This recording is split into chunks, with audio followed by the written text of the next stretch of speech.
C'est sûr que j'aurais donné longue vie. Donc, Bezrat Hashem, que ces paroles de Torah soient les Refoshelema, les Rina Bat Louisa, Chaim Eli Yehuda Bat Dina, et Bat Sheva Bat Eliezer, et les Lunishmat, Eliezer Ben Aaron, et Sarah Bat Esther. Voilà, ça c'est fait. Bezrat Hashem, que ces paroles de Torah soient pour la Refoshelema de tous ceux qui en ont besoin, et pour l'élévation de l'âme de tous ceux qui en ont aussi autant besoin, parce que vous savez très bien que la réfoua du corps et la réfoua de l'âme, il n'y a pas une chose qui est plus importante que l'autre, même si que la réfoua de l'âme, on pourrait penser que c'est pour l'éternité, mais les deux vont ensemble, Bezrat Hashem. Donc il y a quelqu'un qui m'a Adam il m'a demandé ce matin que c'était quoi le sujet du cours. Alors je lui ai dit je sais pas. Et j'ai dit je sais pas. Et après il y a quelqu'un d'autre qui m'a posé la même question. Et j'ai réalisé, en vérité je me suis rappelé, ça m'a rappelé, hein. Il y a très longtemps j'ai écouté le Rav Amnon Yitzhak. Le Rav Amnon Yitzhak qui expliquait que à chaque fois qu'on lui posait une question, au début qu'il a commencé à faire des shiurim, chaque fois qu'on lui posait une question, il réalisait que Hachem, il lui avait envoyé la réponse dans la semaine, ou la veille, ou dans la journée, juste avant, juste pour qu'il puisse répondre à la question. Dans le srout que Hachem, il savait qu'il allait poser la question, alors il avait envoyé la réponse. Et j'ai réalisé que Béhémet, c'est comme ça. Ça veut dire quoi? Ça veut dire que Béhémet, on réalise pas que Hachem, quand tu dois influencer quelqu'un d'autre, ou tu dois parler à quelqu'un d'autre, Hachem, il te prépare. Il t'envoie, c'est comme, vous savez, c'est facile à comprendre aujourd'hui, avec les ordinateurs et les disquettes. Ça veut dire quoi? Il envoie la disquette qui correspond au programme qui doit être mis en place aujourd'hui. Et c'est Béhémet comme ça, c'est-à-dire que on rentre la disquette au fur et à mesure, elle se transmet au fur et à mesure, Baruch Hashem. Et je me suis dit quelle disquette est rentrée cette semaine, et j'ai réalisé que il y a un enseignement qui est très important, et qui est Béhémet fondamental dans la Avodat Hashem. L'enseignement est le suivant. L'enseignement est le suivant. C'est quoi l'enseignement? C'est que, vous savez que la Gemara, elle dit, c'est écrit dans la Gemara, que Akol mina shamayim, chutz mirat shamayim. Tout vient du ciel, sauf la crainte du ciel. Et dans la Torah, c'est écrit que Moshe, il dit au peuple d'Israël, qu'est-ce que Hachem, il attend de vous? Que de l'Aïrat shamayim. Ça veut dire, d'Isra Hamim, que Moshe, il a l'air de dire que c'est pas si compliqué que ça. Et là-bas, la Gemara, elle pose la question, et elle demande, mais Moshe, je comprends pas, tu sais c'est quoi de l'Aïrat shamayim? C'est comment c'est difficile? Qu'est-ce que tu nous dis que de l'Aïrat shamayim? La Gemara, elle répond une réponse.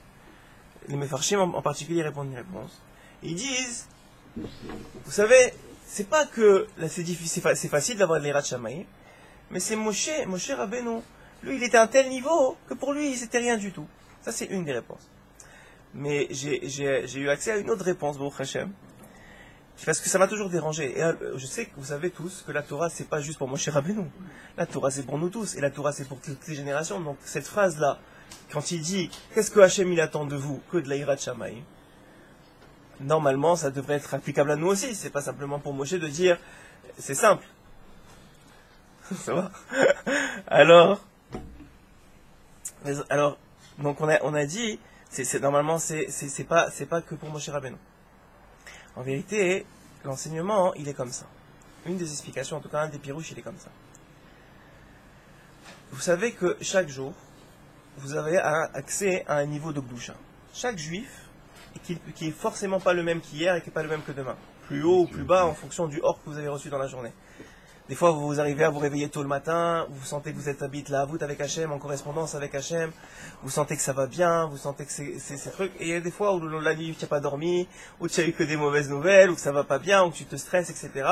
Et que Béhémet, ta journée, c'est beaucoup plus difficile de te connecter à Kadosh Baruch Hu. Béhémet, c'est vrai, c'est comme ça, et c'est aussi la volonté d'Akadosh Baruch Hu. Alors Hachem, qu'est-ce qu'il te demande? Tout vient du ciel, sauf l'Aïrat shamayim. Donc qu'est-ce qu'il te demande? De craindre. Le craindre, ça veut dire d'être connecté à lui et de savoir qu'il est là. C'est ça vraiment le craindre. C'est de savoir qu'il est là dans chaque situation. Donc c'est ça qu'il te demande. Alors comment Moshe Rabbeinu il dit que c'est simple? La vérité, c'est que Hachem il te demandera jamais d'avoir, bien sûr pas le niveau d'un autre, mais même le niveau de toi, il y a un autre jour. Ça veut dire quoi? Ça veut dire que Hachem il t'a donné le potentiel cette journée-là d'établir un certain niveau, d'atteindre un certain niveau de émet et de connexion. La seule chose qu'il peut te demander cette journée-là, c'est d'atteindre le niveau qu'il t'a donné, en potentiel. C'est la seule chose qu'il peut te demander. Et ça, Normalement, c'est facile. Pourquoi? Parce que disons, aujourd'hui, un jour, tu es bête là, comme tu es bien, tu t'es réveillé tôt le matin, tu as la journée devant toi, et déjà, à 9 h du matin, tu as fait 2 heures de Torah. Tu te sens, mais mec, tu as été connecté, tu as fait quelque chose. Et quand tu as étudié cette Torah-là, tu te sens fort, tu te sentais connecté. Une autre journée, Hachem il a décidé que le réveil il a pas été bien branché, que c'est quelque chose qui s'est passé, et tu t'es réveillé 8h30 avant Kriyat Shema, on va dire, et vite, tu cours à la prière, et tu arrives en retard, et tu mets les téfilines. Qu'est-ce qu'il attend cette journée-là de toi, Hachem? Il peut pas attendre la même chose que la veille où il t'a donné des forces et des kochot. Il peut pas attendre la même chose, c'est pas possible. Tu peux pas avoir la même Imrat Shamayim qu'hier. Tu peux pas avoir ça, il peut pas te demander ça, c'est pas logique. Alors qu'est-ce qu'il te demande? Il te demande, Béhémet, qu'au moment où maintenant tu t'es réveillé à 8h30, où maintenant tu es arrivé en retard à la tefila, au moins ce qu'il te reste à faire. C'est-à-dire, ton niveau qui t'est incombé aujourd'hui, au moins ce niveau-là, fais-le de la plus belle façon qui soit. Parce que des fois, on croit que quand on s'est réveillé tôt, et quand on a beaucoup de hitlavut avec Hachem, alors on est meilleur que les autres journées. Mais c'est pas vrai. L'autre journée, c'est juste que Hachem, il t'a enlevé du or, il t'a enlevé de la lumière, il t'a enlevé de l'électricité, il t'a enlevé du power. Mais quoi? Mais cette journée-là, peut-être le fait que quoi? Que quand tu vas mettre les téfilines, tu vas prendre le temps de t'asseoir. Ok, je sais que je suis arrivé en retard, je sais que j'ai plein de choses à faire, les enfants ils m'attendent. Mais attends, 2 secondes. Cette journée-là, je vais mettre quoi? Qu'est-ce que je fais maintenant? Je vais mettre les téfilines? Ok, alors à quoi je pense? Je pense à mettre les téfilines. Qu'est-ce qu'il faut que je fasse pour penser à mettre les téfilines? J'ai une bracha à faire. Cette bracha-là, elle lit le nom d'Hachem. Je peux pas la faire les vatala. Il faut que je mette comment je les mets. Tout ça aussi, ça fait partie de la... évidemment, ça dépend de la préparation que vous avez fait à la mise des téfilines. Ça veut dire quoi? C'est pour ça qu'aujourd'hui, je voulais faire un peu d'alachot, Bezrat Hashem, Bisrout qu'on a étudié hier avec Igal, les alachot du Ben Ishraï, qui sont vraiment ma top coup de vache. Le Ben Ishraï, comment il présente les alachot, c'est du miel. Et bon, Hashem, c'est pas seulement Bisrout Igal, puisque c'est Bisrout aussi Rabbi Asher que vous avez vu hier, qui lui a instauré un céder d'études du Ben Ishraï, de l'alachot du Ben Ishraï après la Tfilat Netz. Donc, Bezrat Hashem, on va faire ce que dit le Ben Ishraï, l'alakha qui traite le Ben Ishraï dans Parashat Shemini. Parce qu'à chaque paracha, il traite une alakha. Bezrat Hashem, aujourd'hui, on va essayer de faire ça. Mais pourquoi je veux faire ça? L'Agdama, elle est presque plus importante que l'alakha elle-même. Dans le sens que, il faut que vous compreniez que ce qui vous est donné entre les mains, vous n'avez pas le droit de le laisser tomber. Ce qui vous est donné entre les mains, vous n'avez pas le droit, vis-à-vis d'Akadosh Baruch Hu, de le zapper. Si vous avez une fila, même 10 minutes, cette fila-là, vous êtes chayav. Vous n'êtes pas chayav de faire ce que vous avez fait hier, 3 heures de fila, ou ce que fait un autre. Vous êtes chayav que ces 10 minutes-là, ce soient les 10 meilleures minutes de fila que vous pouvez faire. Ça, vous êtes chayav. Ça, vous êtes obligé. Ça, vous avez le devoir de le faire, obligé. C'est un grand mot, obligé. Mais vous avez le devoir vis-à-vis d'Akadosh Baruch Hu et vis-à-vis de vous-même, que la chance qu'il vous a donnée de venir à la fila, même à 9h moins 10, c'est des 10 minutes qui vous restent, et je prends l'exemple le plus extrême, mais ça veut dire, c'est 10 minutes qui vous restent, ou même celui qui s'est réveillé en retard et doit mettre les tefilines à la maison, vous êtes chayav, que ce soit des vraies tefilines, des vraies pauses de tefilines, que ce soit une vraie tefila, que vous mettiez du cœur dedans, que vous soyez sincère avec Akadosh Baruch Hu. Vous êtes chayav. Et ça, personne peut dire je peux pas. Parce que ça dépend pas de ce que tu peux. Ça dépend de ce qu'il t'a donné Hachem comme commodité aujourd'hui. Comme or aujourd'hui.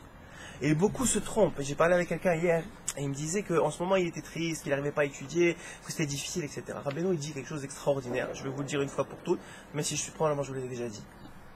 Rabbeinu il explique que c'est pas le problème, c'est pas quand on croit qu'on fait la faute. Le problème c'est pas la faute en elle-même. C'est pas par exemple, je sais pas, j'ai raté Kriyat Shema, même si c'est pas une faute en soi, parce que Kriyat Shema c'est mitzvah ta'aseh, mais j'ai raté une mitzvah ta'aseh. J'ai pas mis les téfilines aujourd'hui, chas v'shalom, mais j'ai pas mis les téfilines aujourd'hui. Le problème, c'est pas de pas avoir mis les téfilines aujourd'hui. Et tu as oublié, tu voulais les mettre, tu allé au travail vite, tu dit je vais les mettre entre 2 patients, entre deux clients, et finalement je me suis retrouvé dans une situation et la journée est passée. Le problème, c'est pas le fait de ça. Parce que ça, c'est fait. Il aurait fallu faire une meilleure préparation, mais Zrat Hashem, tu la feras pour la prochaine fois. Il y a des choses à réparer, c'est sûr que c'est pas arrivé pour rien. Il faut se mettre en question, tout ça, on en a déjà beaucoup parlé. Mais ce que je veux dire aujourd'hui, c'est que, c'est pas ça qui est le vrai problème. Le vrai problème, le Yetzer Hara, là où il va t'attaquer le plus, c'est qu'après que tu as réalisé que tu n'as pas mis les tefilines, tu rentres dans une telle déception de toi-même, et dans une telle chose que tu te dis, franchement, même pas les tefilines j'ai mis aujourd'hui, mais qu'est-ce que c'est, mais qui je suis, mais comment c'est-à-dire que tu te ressens tellement bas que Béhémet, le Yetzirara, il t'enlève tous les kochotes de tout ce qui te reste à faire dans la journée. Tu rentres dans le peu de or que Hachem t'a donné aujourd'hui, le peu de lumière et de dévoilement qu'il t'a donné, qui te reste à faire. Par exemple, c'est le soir et tu dois t'asseoir avec ton fils pour étudier un peu de Mishnah, ou tu peux faire un mot de Torah à table, ou quelque chose qui te reste à faire, ou que tu vas manger maintenant avec tes enfants et avec ta femme, et tu peux mettre un peu de simcha. Le peu qui te reste, que Béhémet, tu es chayav ça, il te reste à faire. Tu es chayav de donner de lumière de toi-même dans ça, il te reste plus de kochot. Parce que le Yetzirara, il t'a pris tout le or, toute la force que tu avais, il te l'a pris à cause de la 70 ans faute que tu as faite ce matin. Donc tout le reste de la journée, que Bémet Shechaya, puisque maintenant Hachem t'a donné cette possibilité-là encore de faire, tu l'as pris et tu as dit tiens, allez, à la citra, je le donne à l'autre côté. Alors que c'est des énergies que tu aurais dû donner, Bémet, à ce qui te restait à faire dans la journée. Et c'est ça que dit la Gemara. Quand elle dit Akol mina shamayim, chutz mirat shamayim, qu'est-ce que dit Razal? Razal nous dit, faites attention, ne perdez pas votre énergie dans des choses qui ne dépendent pas de vous. Ne perdez pas votre énergie dans ça. Il y a des gens, ils se stressent, et pas des gens, tout le monde. On est comme ça. On se stresse parce que quelqu'un il doit déménager, il se stresse.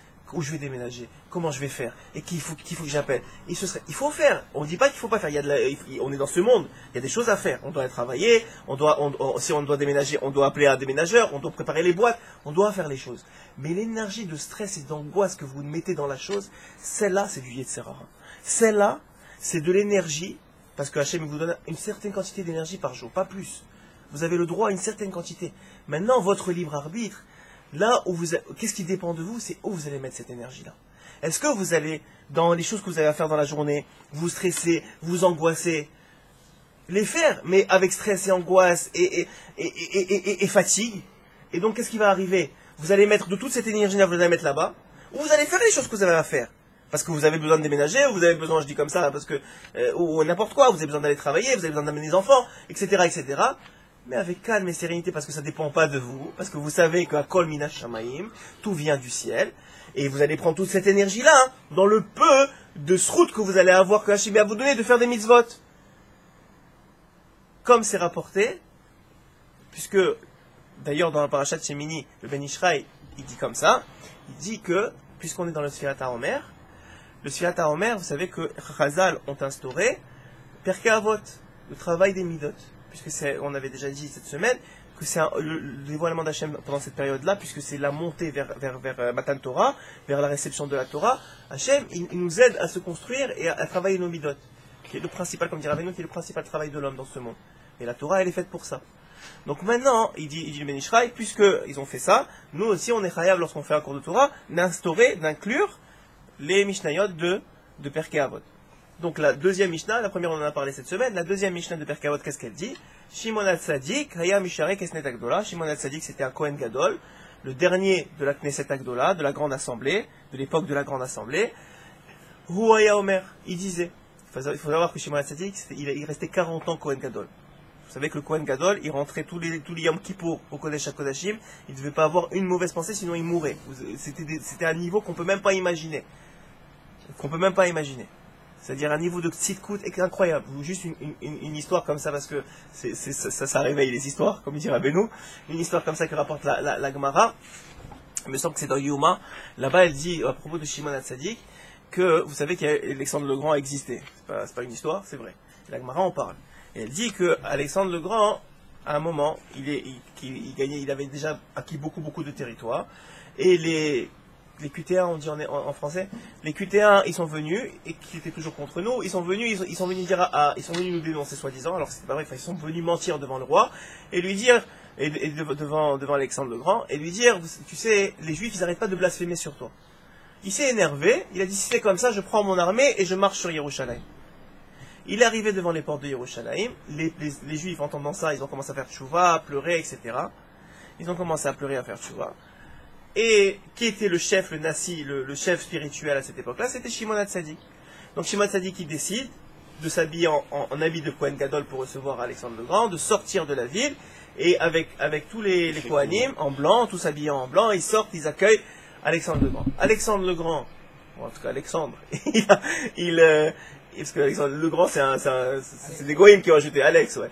Alors, Alexandre, le roi Alexandre, il voit Shimon HaTzadik en train d'arriver, il descend de son cheval, il se prosterne devant lui. Ses chevaliers, il avait des milliers de chevaliers avec lui, ils disent, quoi, t'as jamais vu te prosterner devant personne, devant un juif, tu te prosternes. Qu'est-ce qu'il leur répond?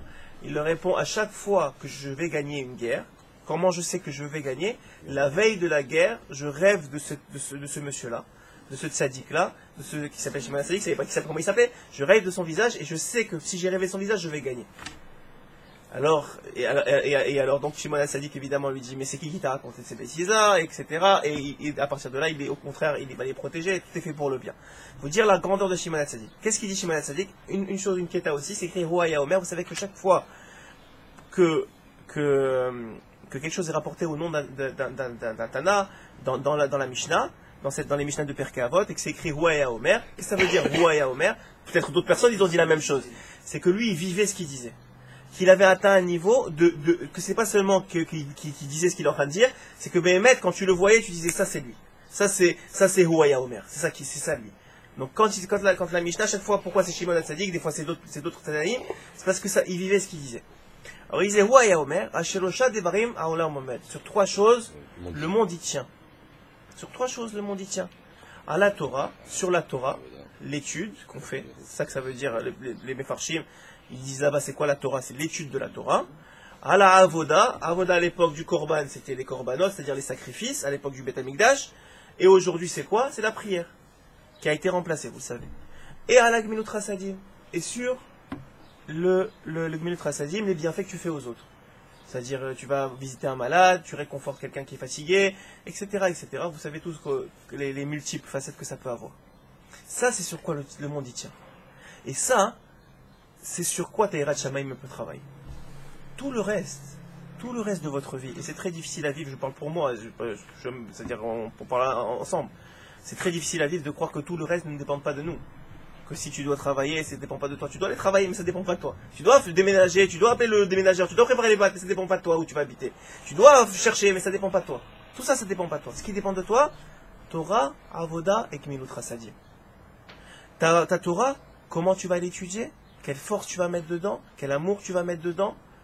Quel simcha tu vas mettre dedans? Quel kochot tu vas mettre dedans? Quelle force? Ça dépend de toi. Ta avoda, c'est-à-dire ta prière, comment tu vas être connecté avec Kadosh Baruch Hu? Est-ce que tu vas la faire que tu vas comprendre les mots, ou tu vas pas comprendre les mots? Est-ce que tu vas la faire pour t'en débarrasser, ou tu vas la faire parce que tu veux te connecter à Hachem? Même moi, maintenant je suis arrivé une demi-heure en retard à la fila. Il me reste une demi-heure de fila. Je suis obligé de sauter des passages. Mais ce que je vais faire, est-ce que je vais le faire bien? Est-ce que je vais le faire avec amour? Est-ce que je vais le faire pour me connecter? Ou je vais faire, bon, en plus je suis arrivé une demi-heure en retard, et en plus il y a la... De toute façon, il faut que je m'en débarrasse et j'ai quelque chose à travers après. Même chose pour Gmilut Chasadim. Quand tu vas aider quelqu'un, est-ce que tu vas le faire parce que tu veux vraiment aider l'autre juif, parce que tu veux avoir une Avat Israël, parce que tu veux grandir l'Avat Israël? Ou tu veux te laisser avoir par le Tserara et rentrer du Tserara dans la mitzvah? Et ça peut être applicable dans tout ça. C'est la phrase fondamentale de la Gemara, Akol minash shamayim chutz mirat shamayim. Et où ça s'applique? Dans ça. Dans Torah, Avoda et Gmilut Chasadim. Et comment on fait pour l'appliquer dans ça? Comment on fait? Évidemment, la base, c'est de connaître comment faire ça. Donc étudier la Torah pour pouvoir et prier comme il faut, pour pouvoir faire Gmilut Chasadim et les mitzvot comme il faut. Maintenant que je vous ai donné cet agdama-là, on va regarder ce que le Ben Ishraï dit sur une halakha tout à fait simple. Encore une fois, que probablement tout le monde ici fait, et ceux qui la font pas, j'espère qu'ils la feront, chacun à son niveau, au moment où il sera capable de la faire. Il ne demande à personne de se pousser. Ce que vous faites maintenant, ce que Hachem vous demande, c'est ce que vous faites maintenant, faites-le bien. Et soyez sincères de vouloir faire plus. Déjà, si on arrive à faire ça, on serait extraordinaire. Je vous dis extraordinaire. C'est pas le gars qui fait beaucoup, c'est le gars qui fait bien. Hachem, il connaît le cœur, l'intérieur des gens. Shachanti betocham, je suis en vous. Donc là, il dit voilà, une mitzvah tout à fait simple, mais regardez comment on peut la faire de la façon la plus belle possible. Et quand vous faites ça vraiment, ça devient plus la même mitzvah. C'est plus la même chose. C'est quoi la mitzvah? Il parle dans Parashat Shemini de Netilat Yadayim avant de manger du pain. Donc la plupart d'entre vous ont fait Netilat Yadayim.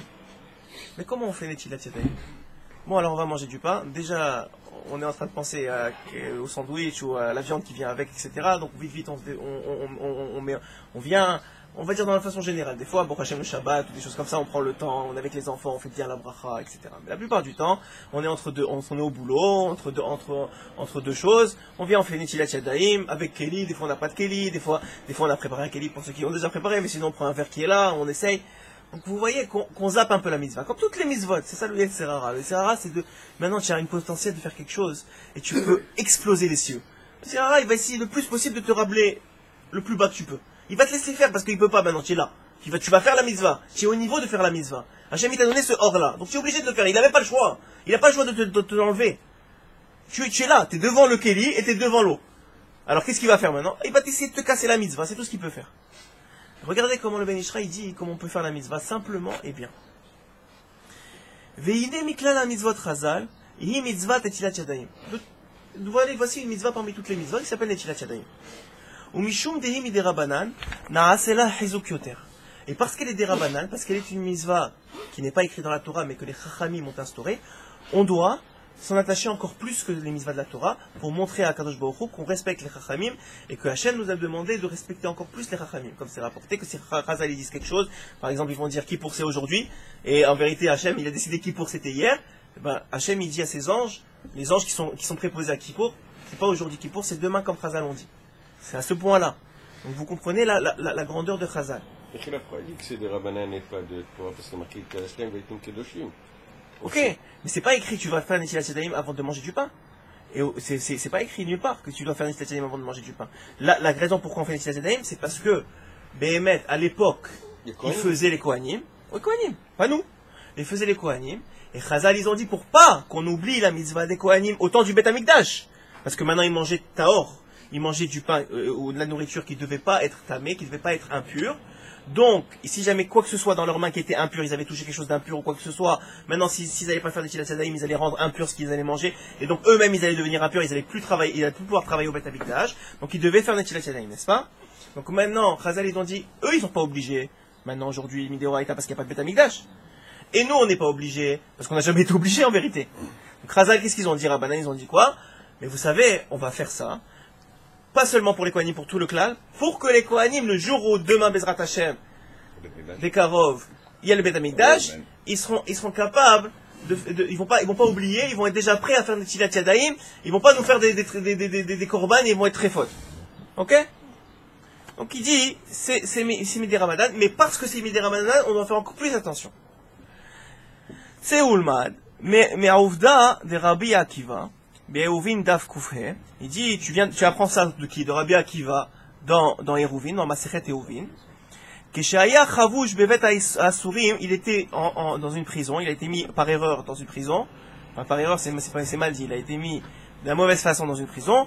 Velo Ta'am Klum Ad Sheviu Lomaim Vedatal Yadav. Il n'a pas mangé quoi que ce soit avant qu'on lui amène de l'eau pour boire. Lui, on lui a amené de l'eau pour boire, un petit verre pour boire. Lui, qu'est-ce qu'il a fait? Il a fait Netilat Yadayim avec. Maintenant, je comprends pas, il n'y a pas de l'eau de toute la journée. Et boire, c'est vivant, c'est Messirot Nefesh. Alors encore une fois, c'est le niveau de Rabbi Akiva. On vous demande pas de faire ça. Ni à moi, ni à vous. Chacun, c'est pour ça que je vous ai fait l'Akdama. L'Akdama est très important. Chacun, il sait son niveau, et on vous demande pas le niveau d'un autre. Et vous serez pas jugé sur le niveau d'un autre. C'est très important de comprendre. Exactement. Même le Nisayon, c'est-à-dire même l'épreuve, ce sera pas la vôtre. On ne vous demandera jamais de réussir une épreuve de quelqu'un d'autre. C'est votre épreuve qu'il faut réussir, à votre niveau. C'est qu'on est Rabbi Akiva. Alors, Kishaya Chavouj Kevet Asurim, Velo Ta'am Klum Ad Sheviu Lomaim Venatal Hayadav, Uchsheshamu Chachamim Kadavar Amru, Ma Beziknuto, Kar Beyalduto, Alachat Kama Vekama. Donc vous voyez que la Netilat Yadayim, c'était encore des rabbanan à son époque déjà, Rabbi Akiva. Et lui, qu'est-ce qu'il a fait? Il a préféré de faire des Netilat Yadayim plutôt que de boire.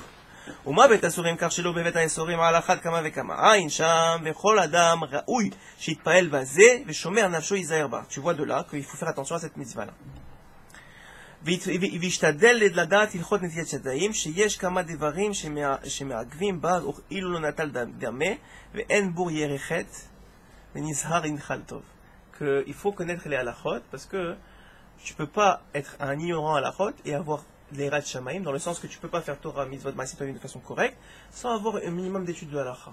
C'est pour ça que pour les hommes, moi je dis même pour moi-même, la base, c'est d'étudier la halacha, de connaître ce qu'on fait de la meilleure façon, d'essayer de le faire de la meilleure façon qui soit. Et pour les femmes, d'envoyer vos maris. Vous savez, c'est probablement, selon moi, la plus grande mise qu'a donné la Hachem à la femme, c'est d'encourager et d'envoyer leur mari à étudier la Torah.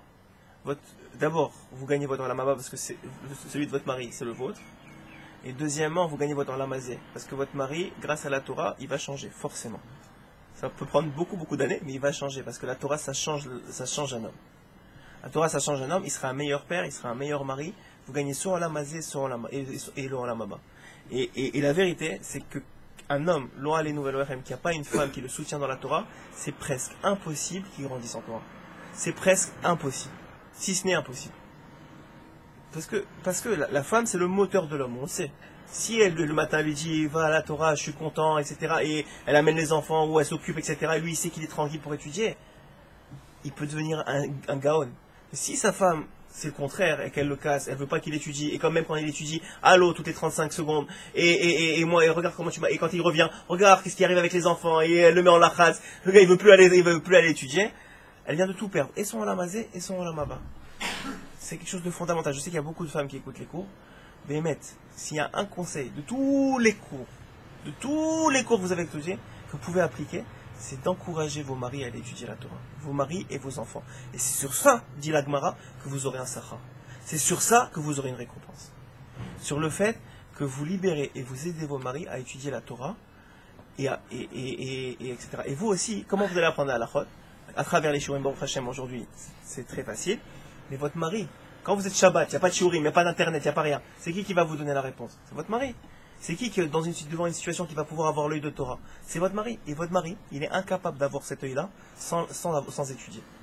Tu ne peux pas demander à un homme juif d'avoir devant une situation posée un œil de Torah sans avoir beaucoup étudié. Parce que l'homme juif, il n'est pas capable. C'est pour ça qu'on a l'obligation d'étudier. On n'est pas capable d'avoir un œil de Torah, avoir un jugement de Torah, sans déjà être baki en Torah. Et ça, c'est nécessaire pour l'homme juif. Ça, là, vous êtes rayab, et les femmes et les hommes. On revient. Afalpi, alors on rentre dans la lacha. Afalpi, Shishaon etilat yadaim birvi'it, Isaer litol beshefa. Malgré que normalement le minimum, il nous dit ici, de faire l'etilat yadaim, si vous êtes mal pris, vous n'avez pas, etc. À l'époque, il y avait des puits, etc. Vous voyez comment aujourd'hui Hachem, il nous aime. Pas seulement il nous aime, il connaît notre niveau. Vous savez comment c'est facile aujourd'hui. Tout est facile. Par rapport, je dis. Et nos enfants diront encore la même chose de nous. Regarde aujourd'hui comment c'est facile que eux ils avaient ça et ça. C'est-à-dire que Hachem, plus on descend d'or, plus on descend de génération, plus Hachem il rend les choses faciles. Pourquoi? Le dor il est khalash alors? Parce que simplement, Hachem, il veut, comme je vous ai dit, que tu accomplisses ton niveau. Il veut pas, il s'en fiche. C'est Rabbeinu qui le dit, c'est pas moi, j'oserais pas le dire. Il s'en fiche de la quantité de ce que tu as accompli. Il s'en fiche que pour faire Netilat Yadayim, tu es allé jusqu'au puits, tu es revenu. À l'époque, c'était ça qu'il fallait faire. Pour faire Netilat Yadayim comme il fallait avoir ce travail-là préalable. À l'époque, il fallait aller au puits, chercher Netilat Yadayim, etc., se peiner pour faire Netilat Yadayim, et ça faisait partie de la mitzvah Netilat Yadayim. Aujourd'hui, étant donné que notre niveau est plus bas, alors Hachem, il a rendu la mitzvah plus bas, mais ça ne veut pas dire que la mitzvah est moins grande. Ça ne veut pas dire que le fait que maintenant vous ouvrez le robinet, c'est moins grand que votre grand-père qui allait chercher du puits. Non! C'est que vous êtes à moins grand niveau. Donc pour vous, c'est aussi difficile d'ouvrir le robinet que de lui chercher le puits. C'est aussi difficile. C'est ça qu'il faut comprendre. Ne croyez pas qu'il a fait une mitzvah plus grande que vous. C'est pas vrai. Parce que vous avez ce niveau-là, et ne croyez pas que quelqu'un qui a un niveau plus grand que son frère, ou que sa sœur, ou que sa mitzvah vaut plus. C'est pas vrai. Je vous ai dit déjà dans un show, d'écouter Maran le dimanche soir, je vous ai dit très clairement, Rabbeinu il dit ça. Il dit que ce sur quoi tu vas être jugé, c'est l'effort que tu as fait. Et c'est une Mishnah, la plus courte Mishnah de toutes les Mishnayot, elle est dans Masechet Avot. Elle est dans Masechet Avot. Et elle dit comme ça, les Shum Tzara Agra. En fonction de l'effort, le salaire. Pas en fonction de ce que tu as donné, pas en fonction de la quantité, pas en fonction de ce que tu fais, en fonction de l'effort, ton salaire. Si toi, tu es né à Bnei Brak, on attendra plus de toi que si tu es né à Tombouctou. C'est aussi simple que ça. Hein? Il y a un Bet Chabad. Heureusement, mais pour celui qui est né en Tombouctou, il faut bien un Bet Chabad. Au Hachem, je n'ai pas dit qu'il n'y a pas. Mais ça veut dire qu'on n'attendra pas la même chose de toi. Mais toi, tu es chayav, tu es obligé de faire ce qu'on attend de toi. Et seulement toi peux le savoir. Ni ton père, ni ta mère. Vous savez, j'écoutais le Rav Besançon il n'y a pas longtemps. Il disait quelque chose d'extraordinaire qui est Khadash, mais qui est une interprétation d'un écouté moral. Il disait comme ça. Il disait que, vous savez qu'aujourd'hui, on est une génération de Baalei Tchouva. C'est vrai, on est une génération de retour vers la Tchouva. On est des gens qui sont nés pour la plupart, soit très traditionnalistes, très light, soit pas du tout. Mais en tout cas, pour les plus chanceux d'entre nous, on allait à la Tfila et on était traditionnalistes. On faisait Shabbat superficiellement, sans dénigrer rien. À leur époque, c'était ce qu'il fallait, aujourd'hui c'est différent. Mais ce qui est sûr, c'est qu'il disait, tout celui qui est Baal Tchouva, il a toute sa vie, même s'il ne le sent pas à un certain jour de sa vie, cette main-là qui le pousse en arrière, cette connexion qu'il a eue, cette révélation d'Hachem, à ce moment-là où il a décidé de faire tchouva, ce or-là, cette lumière-là qu'Hachem lui a rentré dans les veines, elle le suit toute sa vie. Cet amour qu'il a senti, parce que la plupart, on a senti un amour pour faire tchouva, et cet amour-là qu'il a senti, et même quand c'est des épreuves, c'est en vérité où tu as senti l'amour. Et notre génération voit que la tchouva, il faut que tu nous parles bien, comme il dira Beno, il faut parler avec les points positifs, etc. Sinon, si tu lui parles difficilement, il va t'envoyer paître. Mais nous, on a fait tchouva par amour, ça veut dire qu'on a senti ce or-là, cette proximité avec Hachem, au moins une fois dans ta vie, et ça te lâchera jamais. Jusqu'à ta mort, c'est ça qui te fait tenir. Parce qu'ils expliquaient comme ça, que si ça te lâche, en vérité, tu reviendras où tu étais. C'est ça qui te fait tenir. C'est ce sentiment-là que tu as eu de connexion, et Bezrat Hachem, que Hachem il renouvelle quelquefois dans ta vie, et que tu sens comme ça.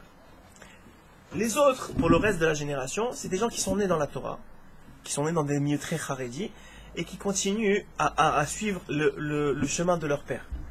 Comme c'est rapporté par David Ameller. De quoi il se vend David Ameller dans Tehillim? Il se vend David Ameller de Tehillim qu'il vérifiait le sang des Nida, et il dormait quelques minutes par nuit. C'est ça qui s'est vanté. Mais dites-moi, David Ameller, vous savez c'est qui David Ameller? Il avait que ça à se vanter. Il avait que ça à dire c'est bien pour moi. Il a jamais presque fauté. Il a jamais fauté. Bathsheba c'était même pas une faute. Il a jamais fauté. Il peut pas dire j'ai jamais fauté. Il peut pas dire quelque chose de plus grand que je vérifiais le sang des Nida. Qu'est-ce qu'il y a de si particulier? J'ai entendu un pirouche extraordinaire. Écoutez bien. Le pirouche, il est comme ça. Le pirouche, il dit que David, c'était le fils de Ben Ishai, c'était le fils de Ishai. Ishai, il a jamais fauté de sa vie. Donc David, il ne peut pas venir et dire, je me vante d'avoir jamais fauté de sa vie. Parce qu'il est le fils de Ishai, il est né dans la maison de Ishai. C'est presque normal, entre guillemets, on ne va pas commencer à déprimer les gens qui sont des fils de religieux, etc., ou des petits-fils de religieux. Mais je vous dis simplement, c'est presque normal de dire, au moins j'ai atteint le niveau de mon père. Puisqu'il m'a inculqué, il m'a donné ça en héritage déjà. Donc je pars de là. Au moins je suis pas descendu. C'est déjà un niveau aujourd'hui, mais ça veut dire j'ai pas monté. Alors David dit, tu sais ce que je fais moi? Je vérifie le sang d'Ina. Mon père il faisait pas ça. Je dors quelques heures par nuit, j'écris Tehillim. C'est mon frère il n'a pas fait ça. C'est-à-dire moi j'ai fait ça de plus au moins. Peut-être plus, mais au moins ça j'ai fait de plus. Et c'est le même Aïnyan toujours. D'où vous partez, ça dépend d'où vous partez et où vous arrivez. L'écart qu'il y a, c'est ça que vous avez fait dans votre vie. On revient à la halakha. Afalpi, chez Shiur de Tilat Yadayim Birveit, Isaher Litol Beshefa. Alors, même si le minimum d'eau que vous utilisez c'est Réveillite, quand même, le Shiur de Réveillite c'est quoi, 46 millilitres? Quand même, c'est bien de le faire avec le maximum d'eau. Veotam Anashim Burim, Shnotlim Ben Notlim Karaoui. Il dit ici, et ces gens qui connaissent pas la halakha, c'est plus gentil, moi je trouve. Isaher litol beshefa, excusez-moi, mais ils font la mitzvah, c'est-à-dire ils croient qu'ils font la mitzvah, mais en vérité ils font pas la mitzvah.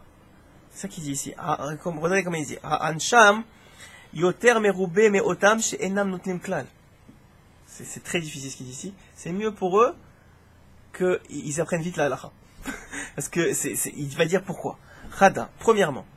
Hinehem ochlim belo netilat yadaim. S'ils mangeaient sans netilat yadaim, kevan de en notlim netila reuya, kifi hadin. Hinehem, והשני, שמברכים ברכה לבטלה, והשלישי ריב לשם עימהם. Premièrement, si tu fais Netilat Yadayim pas comme il faut, c'est-à-dire que tu t'es pas acquitté de la halakha. Ouais. Maintenant, après Netilat Yadayim, avant de manger du pain, tu vas faire une bracha. Sur quoi tu fais la bracha? Baruch ata Hashem Elokeinu melech haolam, al Netilat Yadayim. Oui. Sur quoi tu fais la bracha? Sur la Netilat Yadayim que tu as fait. Mais tu l'as pas bien fait. C'est comme si tu l'avais pas fait, il dit Ben Ishraï. Il va expliquer que ça veut dire bien faire la Netilat Yadayim. Mais quelqu'un qui sait pas, c'est quelqu'un qui sait pas, il sait pas. Mais quelqu'un qui sait, qui a appris déjà Ben Ishraï un jour, et que maintenant il a pas fait Netilat Yadayim, et il fait la bracha. Ça s'appelle bracha levatala. Et bracha levatala, dire le nom de Dieu, on va faire une bracha pour rien, c'est minatora. C'est pas quelque chose de stam. Ça veut dire c'est minatora. Tu as fait une transgression de la Torah. Tu as dit le nom d'Hachem en vain. Il est en train de dire ici, presque tu aurais été mieux de pas faire Netilat Yadayim si pour faire Netilat Yadayim comme ça. C'est ce qu'il dit Rabbeinu aussi. Il dit Rabbeinu, faites, mais faites bien, et faites peu, mais faites bien. Après, quand vous êtes fait bien, tu avances. Le Yitzhara, il veut te faire. À la fin, tu n'as rien dans les mains. Tu restes avec rien du tout. Faites, mais faites bien. Ce que vous faites, Netilat Yadayim, faites-le bien. Apprenez comment le faire et faites-le bien.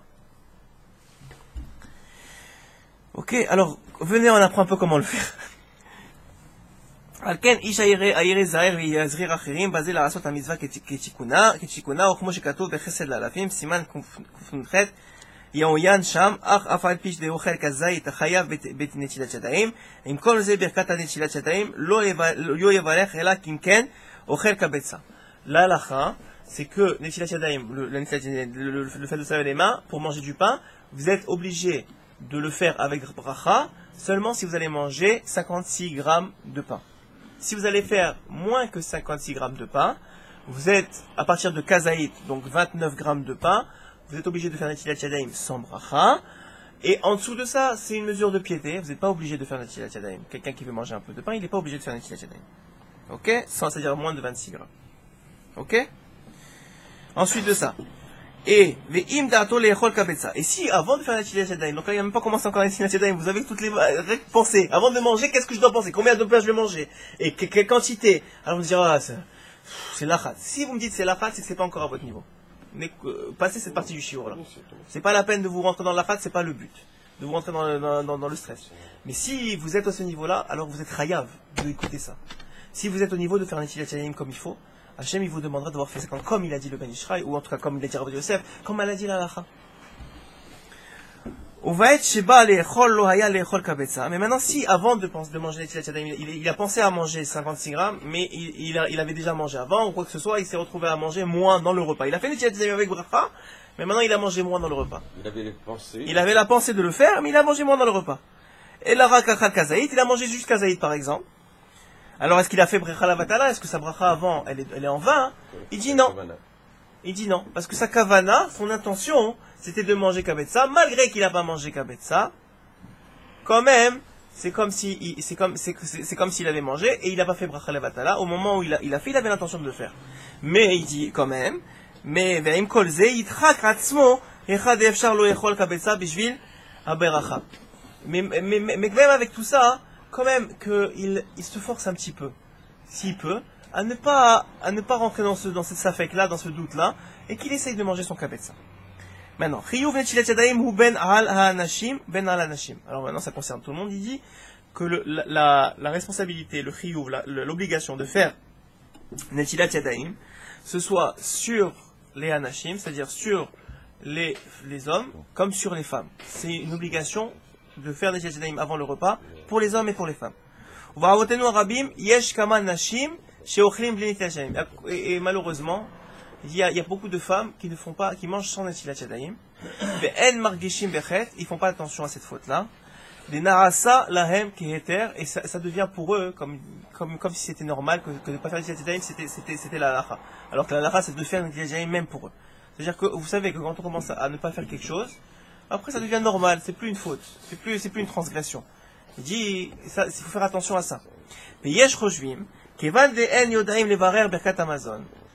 Veyesh chojvim, kevan de'en yodaim levarer berkat Amazon. Et il y en a qui pensent que parce que les femmes, elles savent pas faire berkat Amazon, elles savent pas lire le berkat Amazon, les chars, gam netilat yadayim lo. Alors aussi, le netilat yadayim, ça va ensemble, alors elles ne devraient pas faire. Mais sarich leodia de la talia habea. Et il faut savoir que ça n'a rien à voir l'un avec l'autre. C'est bien pour l'époque, les femmes ne savaient pas lire. Ouais, exactement. À l'époque, ils ne savaient pas lire, il n'y avait pas de phonétique, etc. Aujourd'hui, bon, Hachem, les femmes, elles savent faire autant le Berkat Amazon que les hommes, pour la plupart, et même celles qui ne savent pas, ça n'a rien à voir, il dit. C'est pas parce que tu n'étudies pas Berkat Amazon ou tu te fais acquitter par quelqu'un d'autre que ton Netilat Yadayim, tu peux te faire acquitter par quelqu'un d'autre. Non, c'est toi qui vas manger le pain, c'est toi qui dois faire Netilat Yadayim. Mais ça veut dire que la dame, להשגיח על בני ביתו בדבר זה, להודיעם חומר הדבר. ויזהר תמיד, וגם יחנך ילדיו הקטנים, et même ses enfants, même qui sont pas chayav, il doit les éduquer dans ça, qu'ils aient pris l'habitude de faire. Pourquoi? Parce que votre responsabilité vis-à-vis de vos enfants, c'est qu'à 13 ans, ils partent du plus haut palier qui soit. C'est ça votre responsabilité. À 13 ans, qu'ils partent du plus haut palier qui soit. Et je vous ai pas fini ce qu'il disait le Rav tout à l'heure. Je vous ai dit, nous, les Baalei Teshuvah, la plupart d'entre nous, on a ce or-là qui nous suit pendant la vie. Ceux qui sont nés dans la Torah, ils ont le mérite de leur père, comme David, le mérite de leurs parents qui les poussent toute leur vie. Donc chacun on a notre moteur, n'est-ce pas? On est différents, mais on a notre moteur. Mais il y a une nouvelle génération qui sort aujourd'hui, qui n'a ni l'un ni l'autre. C'est quoi cette nouvelle génération? C'est les enfants de Baalei Teshuvah. Parce que eux, ils n'ont pas connu ta tchouva, ils n'ont pas connu ce or-là que Hachem t'a dévoilé à toi. Et ils sont pas nés dans des familles religieuses depuis 10 générations, qui ont le mérite de leur, Bezrat Hashem, on a le mérite de grand, mais ça veut dire qu'ils ont le mérite de toutes les générations qui ont fait la Torah et Mitzvot comme il faut. Donc ils sont pris entre les deux. Et eux, il y a maintenant une problématique, même dans le monde en Israël, des enfants de Baalei Teshuvah qui sont pas adaptés, c'est ça, le shiur dont il parlait, c'était ça dont ça parlait, qui sont pas adaptés au monde religieux, aux écoles religieuses, et qui sont pas adaptés aux écoles chiloni. Il leur faut des écoles de Baalei Teshuvah, d'enfants de Baalei Teshuvah. Mais ça devient comme ça, il faut des écoles d'enfants de Baalei Teshuvah, parce que c'est devenu un âme, dans le âme, c'est devenu un peuple. Dans le peuple, ils ont besoin de connaître, que tu leur apprennes, que tu leur transmettes ce or-là que tu as, c'est-à-dire ce or-là que toi tu as connu, parce que Hachem il t'a ramené, il t'a sorti de là où tu étais, il t'a donné tout le chesed qu'il faut pour revenir, et toi tu connaissais ce qu'il y avait avant, et tu connais ce qu'il y a maintenant, tu connais la différence, le FDL, entre avant la Torah et après la Torah, lui il connaît pas ça, et en même temps il doit devenir le pilier d'une nouvelle génération que ses enfants, ses petits-enfants, ses petits-enfants, eux ils disent, mon père il a fait ça, et moi je suis devenu comme ça, et mon père il a fait ça, moi je suis devenu comme ça, et de monter de darga en darga. Donc lui il est à la charnière maintenant, il a le poids du fait que toi tu as fait tchouva, il a le poids que maintenant, il se retrouve que lui, ça doit être le pilier de toutes les autres générations qui vont venir après lui. Donc ton rôle à toi, d'ailleurs de façon générale, ton rôle à toi, c'est de lui donner, de l'amener à 13 ans, lorsqu'il va devenir maintenant responsable de ses actes, au plus haut niveau qu'il soit, qu'il est capable de supporter, avec amour. Parce que vous allez voir, et ça c'est pas moi qui le dis, c'est des experts en éducation, qui dévoilent que la grande différence entre les enfants de Baalei Teshuvah et des enfants, vous allez dans des milieux haredi, de génération en génération, depuis plusieurs générations, qui déjà à 12-13 ans, ils sont en train de learn pendant des heures la Gemara, ils tapent la Gemara comme si c'était de l'eau, ils boivent de la Gemara comme si c'était de l'eau, et les enfants, c'est que l'enfant, il va devenir le même, c'est-à-dire lui aussi va boire de l'eau de la Gemara, mais il a besoin de beaucoup d'amour, beaucoup plus de matok, beaucoup plus de miel dans la Torah que celui dont le père et le grand-père et la grand-père, ça fait déjà des générations qui boivent de l'eau, qui boivent la Gemara comme de l'eau. Il a besoin de beaucoup plus de l'enrober, de lui donner de l'amour, de lui donner de la conviction qu'il vaut quelque chose. C'est-à-dire, de votre or là que vous avez eu, vous pour vous revenir, c'est pas pour rien que c'est un enfant de Baalei Teshuvah, c'est parce qu'il en a besoin.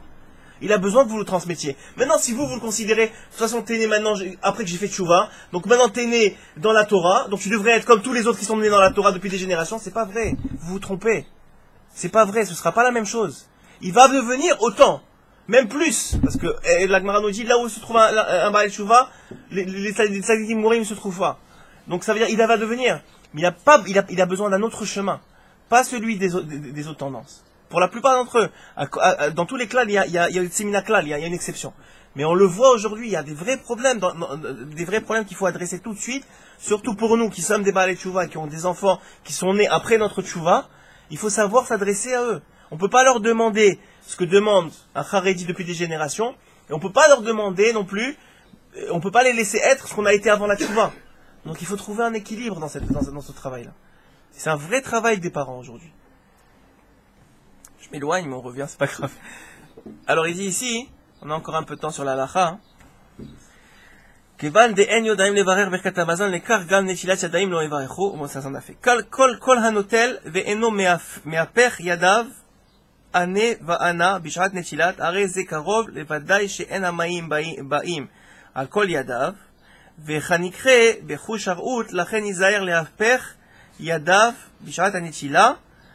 Alors il dit, premièrement, voilà, on va le faire en dehors des mots, il ne reste pas beaucoup de temps, je vais vous le faire en dehors des mots parce qu'en Baruch Hashem, on a le Sroud de l'étudier hier, comme je vous ai dit, avec Igal, et Bisroud, comme je vous ai dit que Rabbi Asher, il a instauré ça, ce shiur-là, donc Baruch Hashem. Donc on va le faire en dehors des mots. On y va. Donc, l'Etilat Yadayim, je vous le dis, pour le faire le mieux du monde selon le Ben Ishraï, il dit comme ça. Il dit premièrement, comme vous avez vu, il y a une Akdama. Avant de manger, il faut savoir qu'est-ce que tu vas manger. Tu ne manges pas comme un animal. J'ai encore envie de faire une autre aparté. Je vais jamais y arriver. Je vous dis l'aparté parce qu'elle est importante. C'est l'aparté du Homer. Vous savez que le Homer, on apporte c'est un aparté qui vient de Rabbi Nathan dans les Gouta Halachot. Le Homer, on apporte une offrande de d'orge. Okay? Le deuxième jour de Pessah, on apportait une offrande d'orge au Beth Amikdash. À l'époque, il le faisait comme ça. Aujourd'hui, pour se rappeler de cette mitzvah-là, on fait le compte du Homer. En même temps, la période du Homer, c'est la période de Pessah à Shavuot. Donc, c'est la période de préparation au fait de recevoir la Torah. Donc, Chazal, ils ont instauré, comme j'ai dit tout à l'heure dans Perkei Avot, de se travailler, d'apprendre du moussar, de travailler son éthique, pour augmenter en niveau de tzidkut, de justesse. Maintenant, Rabbi Nathan, il pose une question. Il dit, je comprends pas, c'est quoi le lien? Ok, les deux sont vrais. Mais c'est quoi le lien entre les deux? Pourquoi tu me fais compter le Homer et tu me fais travailler mes midot en même temps? Le Homer, c'est Keneged, c'est par rapport à la mitzvah qu'on a porté l'orge, n'est-ce pas? Et que à Pessah, on va apporter le chita, le blé. Les premières prémices de blé, les premiers grains de blé, on les apportait comme offrande. C'était les deux offrandes qu'on avait, un à Pessah, un à Shavuot. Mais tu me dis, le Homer, c'est le compte donc de ce lien-là. Et tu me dis, c'est aussi... J'ai du mal à comprendre quel rapport entre l'offrande de l'orge et le fait de compter 40 ans. Alors, c'est la question de Rabbi Nathan. Non, ta question, c'est de dire quel est le rapport entre les deux, entre l'orge et le feu. Non. Premièrement, ça va répondre à tout, tu vas voir. Donc on a amené l'orge, et après ça, on a amené le blé. Donc, il y a un lien comme ça entre les deux. Je vais t'expliquer, Rabbi Nathan, il explique pourquoi. Mais en plus, il y a un lien avec le travail des midot. Et il dit, c'est quoi ce lien-là? Je comprends pas. Enfin, il comprenait, il te pose la question, je comprends pas. C'est-à-dire, il se met à sa place. Alors, il dit comme ça, écoutez bien. Il dit, l'orge, c'est quoi l'orge? C'est la nourriture la plus basse qui existe, c'est la nourriture des animaux. Le blé, et les prémices de blé, c'est-à-dire le premier grain de blé que tu apportes, c'est quoi? C'est la nourriture de l'homme. Donc, en vérité, cette offrande-là, elle n'était pas pour rien. Comme je vous ai dit déjà dans plusieurs shiurim, quand Hachem il nous demande une action dans ce monde, c'est pour révéler un état spirituel qui est caché dans l'action. C'est pour que vous atteigniez grâce à l'action un état spirituel. Maintenant, si vous enlevez toute la kavana et tout le matok et toute l'explication de l'action, vous avez fait l'action, vous aurez un sahar dans l'olam haba, mais vous avez raté l'essentiel, qui est l'élévation spirituelle que vous pouvez avoir grâce à l'action. C'est Rabbeinu qui dit ça. Donc maintenant, on a dit, on a fait une action d'orge. Qu'est-ce qu'elle veut dire cette action-là? Elle veut dire, comment tu peux amener maintenant de la nourriture d'animaux à Hachem comme offrande? Et après ça, tu lui amènes de la nourriture d'homme. Il dit, le Rabbi Nathan, que la vérité est la suivante. Que lorsqu'il nous a sortis d'Égypte, il nous a sortis d'Égypte avec un réveil d'en haut, comme un Baal Tshuva. Il l'a réveillé d'en haut. C'est-à-dire, il nous a sortis avec sa main forte, il est venu nous chercher. Mais il sait bien que si il fait juste ça, et qu'il nous garde comme ça, il nous tient la main toute la journée, on n'arrivera jamais à marcher tout seul, comme un enfant. Son père il lui tient la main, ou il le porte, à un moment, il faut qu'il lui lâche la main. Il tombe, il dit, mais papa, tu es pas là. Je suis là, mais je veux que tu apprennes à marcher tout seul. Il dit la même chose. toi maintenant, tu as amené un sacrifice d'orge. Pourquoi? Pour te dire, tu sais, tu viens de sortir d'Égypte. C'est vrai que je t'ai sorti et que tu es libre maintenant. Mais sache qu'en Égypte, peu ou prou, tu étais au niveau de l'animal. Peu ou prou. D'abord, tu étais esclave. En plus de ça, tu n'avais pas beaucoup de doucha, tu n'avais pas à parler avec moi, etc. etc. On a parlé beaucoup de ce que c'était la sortie d'Égypte. Maintenant, je te donne une occasion. Tu as 49 jours pour monter les 49 portes de pureté et pour atteindre le niveau d'homme. C'est quoi le niveau d'homme? Le niveau de la Torah. La Torah, c'est seulement le niveau d'homme. C'est pas encore le niveau de l'ange. Hein. Vous ne croyez pas que celui qui fait la Torah, c'est un ange. C'est un homme. Selon c'est un homme. Celui qui fait pas la Torah, selon ce chat-là, c'est un animal. Mais bon, on va pas... Chazvé shalom, ça veut dire pas dans le sens négatif. Ça veut dire... Ouais, c'est écrit Mefourash, mais je veux pas... Il y a des gens, ils entendent, ils vont comprendre différemment. Je veux pas... Chacun, il est à son niveau, encore une fois. Mais ce que je veux dire, pas un animal dans le sens qu'il est dans le maaser. Vous savez que chacun, on a une nefesh abéhémi. On a une partie de notre âme qui s'appelle nefesh abéhémi. C'est l'âme animale. C'est les instincts. Chacun, on l'a. Quelqu'un, il peut vivre seulement avec ça. C'est sa vitalité. Il vit juste seulement avec ses instincts. J'ai envie de faire ça, j'ai envie de faire ça, je fais ça, je fais ça. Ou il peut s'élever petit à petit dans le nefesh haeloki. Après ça, dans le ruach. Après ça, dans le neshama. Il peut s'élever dans sa neshama. Ou il peut rester toute sa vie nefesh abéhémi. Donc il dit Rabbi Nathan, tu peux rester toute ta vie avec ton nefesh abéhémi stam, c'est-à-dire avec ton nefesh, ta partie de neshama qui s'appelle tes instincts, ou tu peux t'élever. Le Homer, c'est une occasion de s'élever. Et cette offrande-là, elle te montre ça. Elle te montre que tu commences à un niveau d'animal, qui peut pas parler, qui peut rien dire. Il dit là-bas, il rapporte beaucoup sur les liens de ne pas parler pendant le Homer, de mauvaises choses. Et après ça, petit à petit, tu te construis, tu reçois la Torah en tant qu'individu, en tant qu'homme, et tu peux manger du Rita. D'ailleurs, c'est rapporté dans la Gemara qu'un enfant qui commence à être capable de manger de l'orge, c'est signe qu'il est capable de dire papa et maman. C'est-à-dire que c'est un niveau de connaissance. C'est un niveau de connaissance. Donc, vous voyez que c'est ce niveau-là. Ça, c'est le lien entre les deux. Entre le l'orge et le chita. Maintenant, au niveau du travail des midot, vous comprenez que ce travail-là, de devenir du nefesh abéhémi jusqu'à votre Kabbalat Torah, il prend le moussar, le travail des midot, etc. Donc ça répond tout à fait à la question qu'il a posée. Allez-y. C'est tous les jours du Homer. C'est un nouveau jour du Homer. C'est le jour du Homer. C'est le jour de l'ange. On ne change pas. Quoi, que de l'animal à l'homme? On reste pendant des jours au même niveau. Ah oui, très bien. Alors il dit, c'est une très bonne question. Il dit là-bas, il a demandé, mais c'est des jours du Homer, c'est-à-dire qu'on n'apporte pas une nouvelle offrande. On passe de l'orge. Non, pas, non, on n'amène pas l'orge. On amène l'orge seulement le deuxième jour. C'est tout. On n'amène pas tous les jours de l'orge. On compte l'Homer tous les jours. Non, alors ce que je vous dis, on a amené de l'orge seulement le premier jour. C'est-à-dire on partait du niveau d'animal seulement le premier jour. Après ça, on comptait 1, 2, 3, etc. Bon, aujourd'hui, on compte 1, 2, 3, etc. En fonction du niveau d'élévation, qu'on arrive jusqu'au 49e jour, où on va être capable de sortir de ce niveau d'orge, vous avez raison, et d'amener maintenant le niveau. Mais ça prend pas, vous avez très raison, ça ne prend pas une journée de passer de nefesh abéhémi, de devenir d'un animal à un homme. Ça prend, d'ailleurs il est masvir là-bas comme ça, il dit vous voyez bien que ça ne sert à rien de vous stresser si ça vous prend des années pour devenir quelqu'un de différent. Vous ne devenez pas d'un animal à un homme, vous voyez bien qu'on est sorti de là, il aurait pu nous donner la Torah tout de suite. Non. Amten, attends. Crois pas que, calme-toi. Amten, et tu vas voir que tu vas grandir en attendant, puis une journée par une journée, tu vas apprendre ça, tu vas t'évoluer sur ça, tu vas réaliser qu'il y a ça qui va pas, tu vas comprendre ça, et tu vas évoluer doucement vers le niveau d'homme. Ça répond un petit peu, pas trop.